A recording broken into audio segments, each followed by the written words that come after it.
Your Supabase project is one configuration away from production-ready emails. Hi there, I'm Tudor, product lead at Mailtrap, and today we're introducing the Supabase integration for Mailtrap. With this combo, you can automatically populate your Supabase project with Mailtrap's SMTP credentials. Though Supabase has a default SMTP server, it's not really meant for production use. It has some limitations. It allows sending only to authorized users in your project, you can send up to 2 emails per hour, and there's no guarantee on delivery or uptime.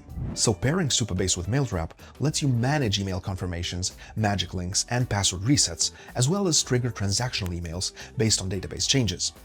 You can also power forms or send message features. To get started, you'll need admin rights for your Mailtrap account, a verified sending domain in Mailtrap, and an existing Supabase account with an active project. The integration itself is pretty simple. In your Mailtrap account, navigate to the integrations page from the sidebar. Scroll to the AI and Development section and locate Supabase. Click the Integrate button, and on the setup screen, click Connect Supabase. A pop-up window will appear asking for permission to access your Supabase organizations and projects.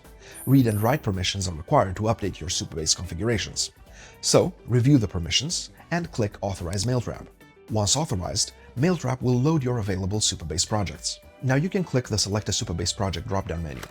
In this example, I only have the one project, but you can choose a specific project to integrate if you have more. Then, you'll move to the Create an API Token section and use the drop-down to select the domain that you want to use for sending emails. Remember, it needs to be a verified domain. With the domain selected, click Create Token. Finally, let's add the necessary details to configure SMTP.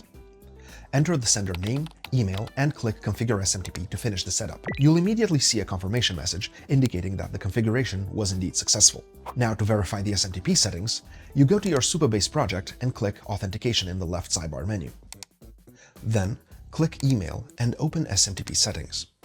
Make sure the Enable Custom SMTP toggle is on, and below the toggle, you will see that the host, port, username, and sender details all are configured with Mailtrap credentials. Now that everything's set up, let's send a confirmation email to one of our Supabase users. For this demo, I'll send an email manually, but in a production environment, Supabase Auth will automatically trigger transactional emails for relevant auth events. In your Supabase project, navigate to the Authentication tab again and click Users. Open the user you want to send a confirmation email to and click the Send Confirmation Email button. In a few seconds, the email will be in the inbox. From there, open Mailtrap email logs to view all of the delivery info and event history. Now your Supabase project can handle auth events without Supabase's default limitations. And if you're pairing Supabase with AI coding tools, we have a whole series of vibe coding tutorials detailing how to add email sending functionality to tools like Lovable, Bolt.new, Cursor, and others. Just click the playlist over here, and I'll see you in the next one.